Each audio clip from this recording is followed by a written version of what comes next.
presentar e introducir en esta conversación a Hugo Ñopo. Hugo es un querido y admirado colega economista peruano que ha trabajado mucho los temas no solo de su país, sino de América Latina como un todo. Hoy afiliado a GRADE, un centro de investigaciones muy importante en Lima, Perú, pero en el pasado ocupó posiciones muy importantes en el Banco Interamericano de Desarrollo. Hugo preparó con Miguel Jaramillo un documento para este grupo de estudios promovido por el PNUD en su regional de América Latina al inicio de la pandemia para entender los efectos de la pandemia y sobre todo proponer respuestas de política. En particular, Hugo y Miguel prepararon el documento sobre el Perú.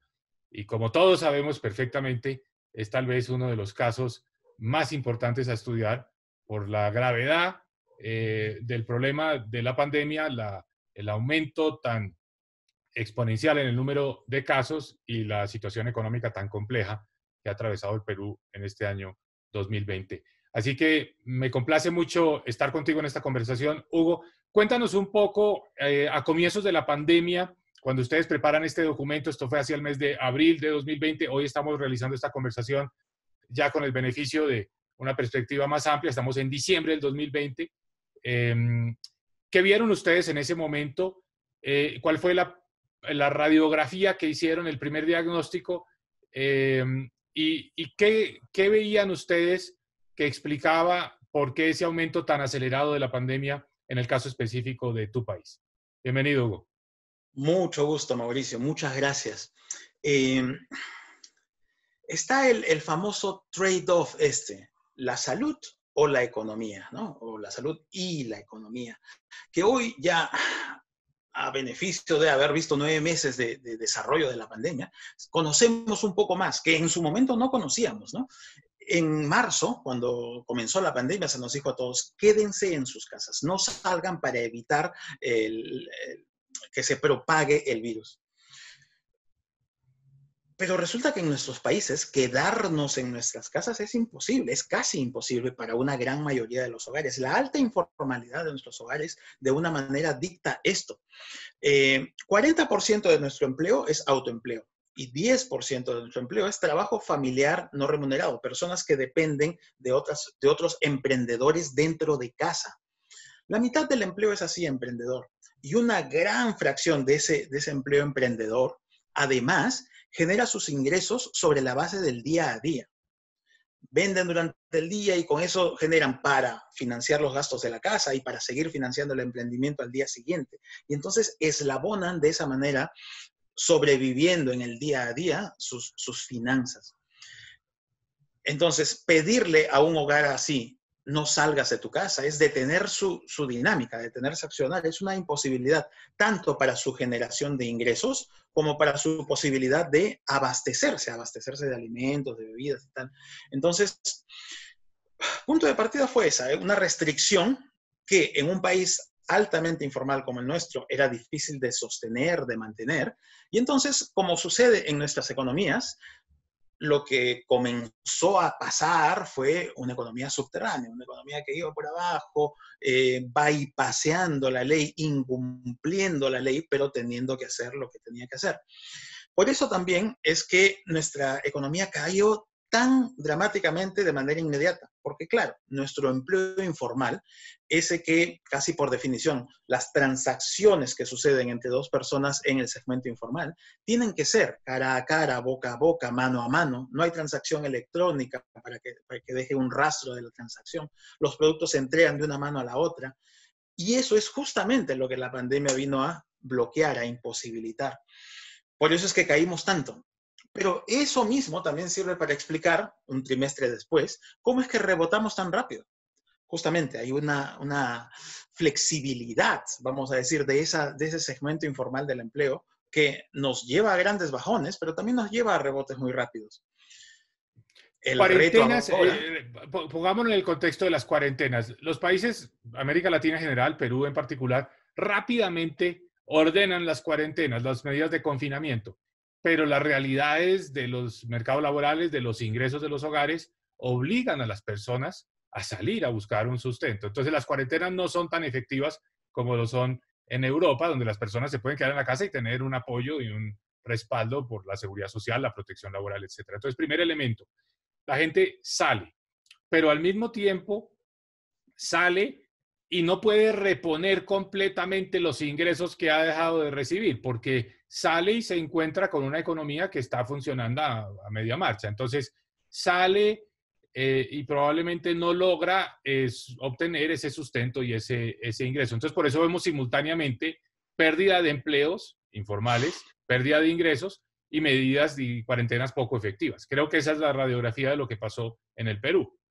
Exactamente. Y estamos hablando de una casi mitad de la población trabajadora que en términos técnicos no fue despedida, no había quien lo despida, no tenían un jefe que los despida, no fueron despedidos, sus trabajos simplemente se desvanecieron por unos días, pero como bien mencionas, apenas pudieron, salieron a generarse ese día a día, pero no había la demanda, y esto también se convirtió en un shock de demanda. No había la demanda para sus productos y servicios. Y entonces ahí es donde se generan estos círculos viciosos en los que todavía nos encontramos hoy. Curiosamente, la demanda no la había porque los hogares de ingresos altos, los deciles más altos, sí se quedaron en sus casas y no salían a comprar, no querían que las personas vinieran a trabajar a sus casas, etcétera. Entonces, ahí es donde falla la demanda.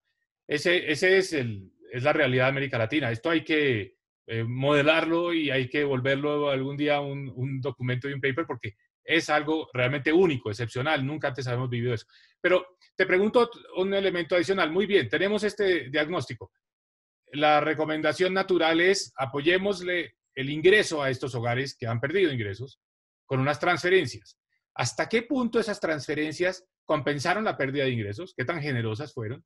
Y esa logística del pago de esas transferencias, ¿hasta qué punto se convirtió en un factor agravante? Porque se veían las colas en las sucursales bancarias de las personas buscando cobrar esos apoyos gubernamentales.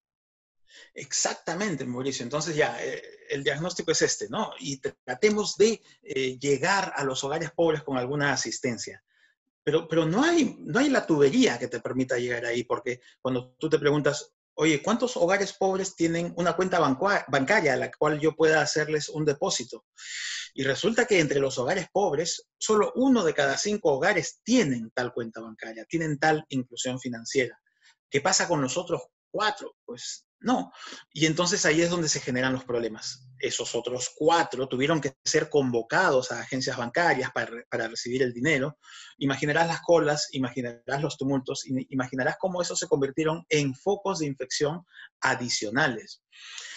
Otro elemento es que cuando comenzaron las cuarentenas, cuando comenzó el virus aquí, en marzo, se tenía demasiada incertidumbre acerca de cuánto tiempo va a estar el virus con nosotros. Probablemente pocos, solamente los muy informados hubieran dicho que íbamos a seguir en diciembre y tener que comunicarnos así como nos estamos comunicando ahora, Mauricio, por vía electrónica, por vía digital, y que las economías todavía no se pueden reponer.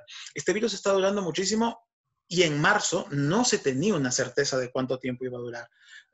Yo me pongo en los zapatos de la ministra de Economía y digo, oye, si yo voy a dar un bono por un mes para todos los hogares que lo necesiten, si lo doy por un segundo mes, ¿para cuántos meses me alcanzará el dinero que tengo si no tengo certeza de cuántos meses debo financiar a los hogares? Hay una incertidumbre bien grande que estuvo ahí en el inicio y todavía hoy tenemos que enfrentar, porque si bien es cierto, ya tenemos hoy la gran noticia de que comienzan las vacunaciones, es un punto de partida todavía muy incipiente. Nos falta muchísimo a lo largo del camino para que todas nuestras poblaciones lleguen a estar vacunadas. Entonces, esa incertidumbre juega un rol muy importante. Indiscutiblemente. Buen punto. No lo he visto destacado en el debate, donde por lo general, de una forma un poco simplista, se critica a los ministros de Hacienda diciendo no fueron suficientemente generosos, pudieran haber hecho más, pero hay un elemento que tú mencionas muy bien y es el ministro de Hacienda, por definición, no sabía realmente por cuánto tiempo se iba a tener que otorgar ese apoyo y los ministros lo tuvieron que hacer de una forma que fuera, digamos, sostenible por lo menos por el resto de este año. Lo que estamos viendo es que la realidad indica que será muy probablemente necesario mantenerlo por buena parte del 2021, porque las condiciones no se van a normalizar del todo. Sí. La primera cuarentena que se decretó aquí en Perú fue por 15 días. extendida a otros 15 días. Y en todos nuestros países, los primeros llamados a cuarentena fueron así, por 15 días, por 30 días. Creo que nadie de buenas a Sí, primeras se atrevió a no, nadie. lanzarse. Y todo el mundo, todos pensaba que esto iba a pasar más rápidamente. Ya para terminar, Hugo, te hago la pregunta quizás más difícil y es, ya entendimos por qué Perú tuvo una pandemia muy grave, ¿no? Una mezcla de factores donde está la informalidad jugando un papel protagónico, donde está una realidad de un Estado relativamente incapaz de poder llegar al 50% de la población que necesitaba ese apoyo para que se quedaran en sus casas. Y obviamente no hemos mencionado, pero está latente en la conversación, las dificultades mismas de la infraestructura hospitalaria, del sector de la salud de nuestros países. Pero dejando este elemento a un lado, pongamos sobre la ecuación otro, y es que Perú siempre se destacó en las conversaciones entre economistas como el país de una respuesta más audaz desde el punto de vista del paquete fiscal, argumentando que Perú tenía más espacio fiscal porque tenía un nivel de endeudamiento más bajo y que Perú podía hacer mucho más y por eso no fue tímido en su respuesta fiscal. Pero a pesar de ello, la actividad económica en Perú este año va a caer un 13, un 14%. Me corregirás, no sé el último pronóstico, pero es la cifra más alarmante en América Latina en términos de contracción. Entonces, ¿por qué estos paquetes de estímulo fiscal no fueron suficientes para impedir una contracción tan profunda? Quizás como hacía muchos años no se veía, por lo menos en América Latina, nunca una caída de esa magnitud. En Perú, pues ha tenido sus crisis históricamente, pero no creo que haya habido un año con una caída del 14% del PIB en las últimas décadas. ¿Qué pasó? Voy a decir, Mauricio, que lo que pasó es la brecha entre lo que se diseña en un Ministerio de Hacienda, un Ministerio de Economía y Finanzas, para lo que luego puede implementar un Ministerio de Desarrollo e Inclusión Social, un ministerio de Educación, un Ministerio de Salud, para después pensar en lo que sucede ya en el territorio, en el campo. Pensar en los eslabonamientos que tienen que suceder entre esta decisión de política del MEF y lo que suceda ya capilarmente en los barrios, en los hogares, es importante. Durante los últimos 20 años no habíamos prestado tanta atención a estos eslabones intermedios, la capacidad estatal de convertir decisiones de política macro en acciones capilares en el territorio. Y no solamente llegando con acciones con la capilaridad suficiente al territorio, sino también, una vez llegados, recoger información de regreso y hacer todos los eslabonamientos hacia atrás para redefinir la política, rediseñar la política. Esther Duflo tiene una manera de mirar esto muy interesante. Dice, ahora tenemos que pensar en los economistas más que como hacedores de política o pensadores, sino como gasfiteros. Gasfiteros que a lo largo de toda la tubería tenemos que ir viendo dónde Sí, están los huequitos, los dónde que están las llamamos fallas. los plomeros. Los economistas como plomeros. Por ahí va uno de los aprendizajes acerca de qué tenemos que hacer para repensar nuestra Así profesión, para es. ser Es bien más útil. interesante, es bien interesante.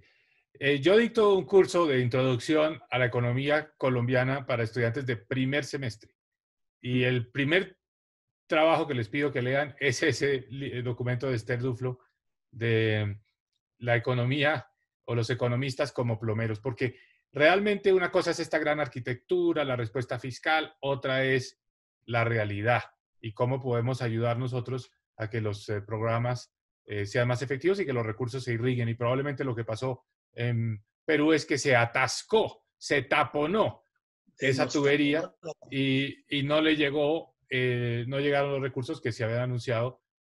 Hoy llegarán algún día y cuando lleguen ya será demasiado tarde. en algunos segmentos estaba taponeada y en otros segmentos estaba llena de agujeritos. Entonces Ujú. no llegaba al final. Muy bien. Bueno, Hugo, maravillosa conversación. Nuevamente, gracias por tu tiempo. Creo que lo más importante es que seguramente quienes nos están viendo o nos están escuchando van a quedar muy motivados a leer el documento, porque el estudio de Perú pues, va a ser un referente cuando se escriban los anales de la historia de lo que pasó con la pandemia en América Latina.